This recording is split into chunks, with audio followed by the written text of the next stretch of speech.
CBI আদালতে বিস্ফোরক সিবিআইয়ের রাজসাক্ষী। অবশেষে এতদিন পর সিবিআইয়ের রাজসাক্ষীকে আদালতে পেশ করল সিবিআই, আর সেখানে গিয়েই বিস্ফোরক মন্তব্য করলেন সিবিআইয়ের রাজসাক্ষী।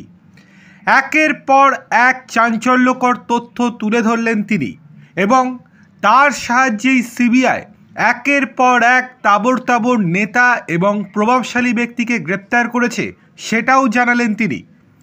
প্রাক্তন শিক্ষামন্ত্রী পার্থ চট্টোপাধ্যায়ের হয়ে কাজ করতেন।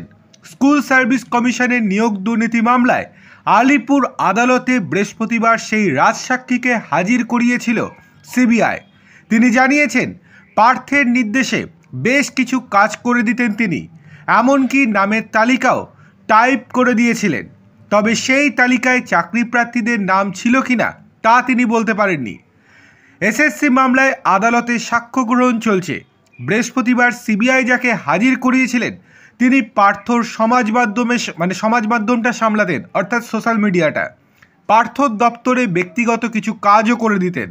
সিবিআই জানিয়েছে, তাদের দপ্তরে এই ব্যক্তিকে যখন জেরা করা হয়েছিল তখন মিডলম্যান প্রসন্ন রায়কে তিনি চিনিয়ে দিয়েছিলেন।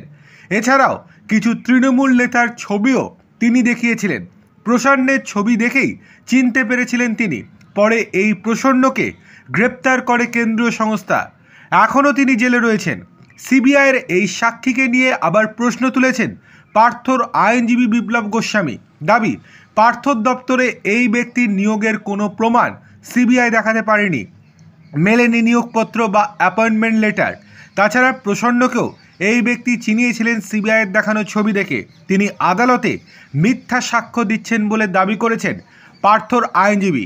অন্যদিকে সিবিআইয়ের আইনজীবীর পাল্টা বক্তব্য, ইল্লিগাল কাজ করার জন্য কোনো অ্যাপয়েন্টমেন্ট লেটার দেয়া হয় না, সেক্ষেত্রে টাকার পরিমাণ বা মাইনাটা অনেক বেশি থাকে, সেখানে চুক্তি করা হয় কাগজ ছাড়াই।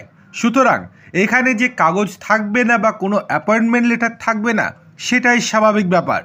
অন্যদিকে সিবিআইয়ের দাবি, পার্থর দপ্তরে বসে তার নির্দেশে চাকরি প্রার্থীদের নামের তালিকা টাইপ করেছেন তার এই কর্মী। পার্থর আইনজীবী এই সংক্রান্ত প্রশ্ন করলে সাক্ষী জানান, নামের তালিকা তিনি টাইপ করেছেন, একবার দুবার নয়, টোটাল 10 বার তিনি টাইপ করেছেন। আর তা শুনে হতবাক বনে যান বিচারপতি। দেখার বিষয় এই যে পার্থ চট্টোপাধ্যায়ের জামিন আটকে যায় কিনা বা বিলম্ব হয়ে যায় কিনা।